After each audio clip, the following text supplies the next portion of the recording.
didn't even bat an eye when I had that very bizarre request. The only place outside heaven where you can be perfectly safe from all the dangers and perturbations of love is hell. I was not expecting the ending. Just right up my alley, total f***ing basket cases.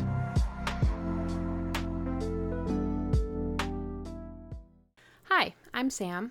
There's quite literally no one asking me to do this, but I have an ongoing series on my channel where I recommend weird and disturbing literary fiction books, and this is part 4. If you clicked on this video, it's clear you like weird and or disturbing literature, so I've put my playlist with my other recommendation videos in the description, so you can go check out some more weird and disturbing recommendations. So the first book I want to recommend today is Nails and Eyes by Kaori Fujino. And this was translated by Kendall Heitzmann. So when I initially purchased this, I did not realize that it was like a novella with 2 short stories at the end. And if you know me, you know I do not really like a series of short stories, but this was actually pretty enjoyable. I really liked the titular novella, which is about a young girl who loses her mother and she's observing dad's new mistress. And the dad basically invites the mistress to come live with them and take care of the daughter. It really kept me guessing and kept me on my toes, and I thought that it was very effective. What I liked about this is we're from the point of view of the daughter, kind of like observing this mistress once she's moved into the house, but somehow the main character is like actually the mistress. So it was written in a really unique way. I've never read that kind of perspective before. And yeah, I definitely was not expecting the ending of this novella, but I really enjoyed it. The last story is called Minute Fears, or maybe it's Minute Fears, but I think it's Minute Fears. And that one was super interesting because that's about a mother whose son plays at this playground with his friends pretty much every day. And then when he gets home one day, he's basically like worried that he's been cursed by some entity on the playground. And the mom's like, you're fine, you're fine. But then she has like some dinner or something with friends, so she leaves the house. And that's all I'll say. But I just thought it was a really refreshing and interesting take on a story that's dealing with like an urban legend. So if any of that sounds good to you, you should read Nails and Eyes. The Mad and the Bad by Jean-Patrick Manchette and translated by Nicholson-Smith is my first foray into 1970s French crime thrillers, and I am delighted to say that this was really, really fun. I think 2025 is definitely my year of black comedy, and I'm really just enjoying any and all novels within that genre. Michel Hartog is a successful architect, and his wealth only grows that much more when his brother dies and leaves part of his fortune to him. However, Michel also inherits his spoiled nephew, so what he does is hires a woman from an insane asylum to watch and care for his nephew, and then he hires a hitman to kill both of them. So if that sounds like a madcap, crazy cuckoo adventure to you, you would be correct. That is exactly what it is. One thing I will say is I could see some people not enjoying this because there was something about the prose that was very almost sparse, and it was incredibly dry, but I found it to be propulsive, funny, and violent in a way that felt very Tarantino-esque. And actually, I would not be surprised at all if you told me that Quentin Tarantino read books like this and was very heavily inspired by books like this. And I think of all of my NYRB classics that I own, this one's definitely the most interesting cover. This is a little shorty. I think it was so incredibly funny and entertaining and just right up my alley. I had a great time with it, so I think you should read it too. Nightbitch by Rachel Yoder is about a mother with a young son who I think is like toddler age, and really we're exploring her losing her sense of self over the course of motherhood, and she starts to think that she might be actually turning into a dog. This is one that I actually was able to go to a reading with the author, and I was able to get my copy signed. And not to brag, but I was able to get her to write out the inscription to be "To the most super of the blompers." And I'm pleased to say that she didn't even bat an eye when I had that very bizarre request. So I have a very soft spot in my heart for this book. At the time when decisions had to be made, she had truly wanted to stay home. She was, in a word, exhausted, though she had never wanted such a thing before. And honestly, what a privilege, what a treat. She understood that she was just a privileged, overeducated lady in the middle of America, living the dream of holding her baby 24 hours a day. According to basically everyone's standards, she had nothing to complain about, ever, after that point, and possibly even leading up to it. In fact, wasn't it a bit, hoity-toity, a bit oblivious middle-class white lady of her even to think about complaining? If she read the articles, examined the data, contemplated her lot in life, her place in society, her historical role in the oppression of everyone other than white men, she really had not even a sparse spot of yard on which to stand and emit one single strangled scream. The mother and her boy sat side by side. She set the bowl of macaroni before him and cut a chicken finger into small bites, which she arranged on a napkin. She was unusually silent as she did this, distracted by her hunger and the smell of the meat. The mother may have been in some sort of animal trance, cutting the chicken finger, yes, but doing it without knowing what she was doing. She could focus only on her hunger, a hunger that filled up every space inside her until she was nearly crazed. She turned to her plate. Oh, the glory of the meatloaf, the suppleness of the muscle fibers as the pot roast fell apart. She used a fork, and then she used her hands, and then she simply allowed her face to fall upon the pile, and you could suppose this was some sort of worship, the mother with head bowed, taking the foodstuffs directly into her body. There was a purity to such an act. "You'll never believe it," she said to her husband on the phone that night. He said, distracted. "This morning on the porch there was a pile of dead animals." "Excuse me?" he said. "Rabbits and squirrels and maybe some mice. A raccoon on top." She let out an elated whoop of a laugh.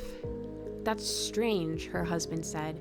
And she said, "Well, I guess it is, but it's also sort of fun." "Are you okay?" he asked.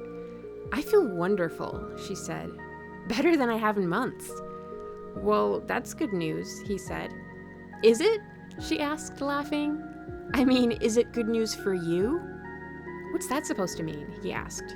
She laughed and laughed and laughed. Lullabies for Little Criminals by Heather O'Neill is about a 13-year-old girl named Baby who is growing up in the sketchy side of Montreal with her 26-year-old father, who is dealing with drug addiction issues. This is one of those books that is simultaneously somehow so hilarious and so harrowing and heartbreaking. I think for every time I laughed while reading this book, there were also times where I felt a piece of my soul die just having to read about the god-awful living conditions of this poor girl. And I won't even say that it's disturbing in a way that's like we're bearing witness to an onslaught of abuse. I mean, there definitely are instances where Baby is being abused in one way or another, but really the most heartbreaking moments are when we are sort of reacting to a situation from Baby's point of view, and even her as this really young child is able to clock that what she is experiencing is not normal. And it's just so freaking heartbreaking. St. Laurent Street wasn't an ideal place to raise a kid. It ran right through Montreal, dividing its east and west sections. It was also the red light district and, to me, the most beautiful section of town. The theaters where famous people used to perform in the 20s and 30s had been converted into cheap hotels and strip joints. There were always prostitutes around. They made me feel bad when I was little because they always had beautiful high-heeled boots, while I had to wear ugly galoshes. I closed my eyes when I passed them. In general, everyone dressed like they hadn't gone home from a wedding the night before. You could go to the Salvation Army, buy a pinstriped jacket, and stick a plastic flower in the lapel, and call yourself an aristocrat. Everyone was living a sort of fictional existence. The French newspapers of the district had strippers on the front pages with their wrists in handcuffs and their breasts falling all over the place. These were people who didn't care about international news. If you never thought about Paris, you'd never think about how you were so far away from there. There were a lot of Hell's Angels around, buzzing down the street like bees. It was a joy to see them all drive by, like a parade, on their way to blow up a restaurant. That first night in the new place, Jules dismantled the fire alarm so that he could smoke in peace. I loved when he smoked a cigarette with the lights off. The smoke in the dark looked like the dove that whispered the future to saints in paintings. He had on a t-shirt he always wore that had a little hand at the bottom, holding about 20 balloons. When he wore it, the song 99 Red Balloons would play in my head. Across the street from us was an old theater with a million light bulbs on the marquee. Only 7 or 8 of them worked, as if they were the first stars at night that you were supposed to wish on. Big Swiss by Jen Beagin is a book that you've probably already heard of if you are into weird literature, but I wanted to include it just in case because this is a weird one, and if it has not yet blipped onto your radar, it needs to be on your radar. This is about a woman who transcribes sessions for a sex therapist, and she becomes really fixated on one of the therapist's clients, and she nicknames this woman Big Swiss. When she happens to recognize Big Swiss's voice at a dog park, she makes the choice to approach her, and they begin a relationship of sorts. This is probably one of the weirdest main characters that I've ever read. This is one where you kind of just have to go in and just like let yourself be taken on the ride, because it is bizarro for sure. Greta called her Big Swiss because she was tall and from Switzerland and often dressed from top to toe in white, the color of surrender. Her blonde hair was as fine as dandelion dander and looked like it might fly off her head in a stiff breeze. She had a gap between her two front teeth, but none of the easy charm that usually came with it, and her pale blue eyes were of the penetrating cult leader variety. She turned heads wherever she went, including the heads of infants and dogs. Her beauty was like Switzerland itself, stunning but sterile. And her Teutonic stoicism made the people around her seem like emotional libertines, or, to use a more psychiatric term, total f***ing basket cases. I think if you're a weird litfic girly and you have not yet read this, what are you doing? You really need to get on it. Cult Classic by Sloane Crosley is about a woman who is out to dinner one evening when she steps out to go get cigarettes and runs into one of her exes. Seems like an innocuous enough event until she starts to run into more and more of her exes, one after the other. And it starts to seem like it's not just coincidence. If you're into just like a mentally ill, unhinged woman navigating life, doing crazy stuff, getting into shenanigans with her friends, you're gonna like this book. There's also this like undercurrent of occult, like her old coworkers are trying to get her to join this weird contemporary cult. Just to give you a sense of the vibe of this book, these are the epigraphs. The only place outside heaven where you can be perfectly safe from all the dangers and perturbations of love is hell. Hell is other people. I think if you're a weird litfic girly and you haven't read this yet, get on it. The Sluts by Dennis Cooper is by far the most disturbing book in this specific video. In this, we are reading exclusively reviews on this website that is reviewing gay male escorts. So the whole narrative is told entirely through the reviews of these various people who are on this website and discussing their escapades with this escort that goes by the name of Brad. And as we read more and more of these accounts that these men are detailing about their times with Brad, it's like the interactions become more and more depraved. And then we have people who are like commenting on other people's reviews, questioning the validity of what they claim has transpired. It gets to a point where you don't really know who to trust, what actually happened. And yeah, it's very disturbing. There's a lot of really depraved stuff detailed in this book.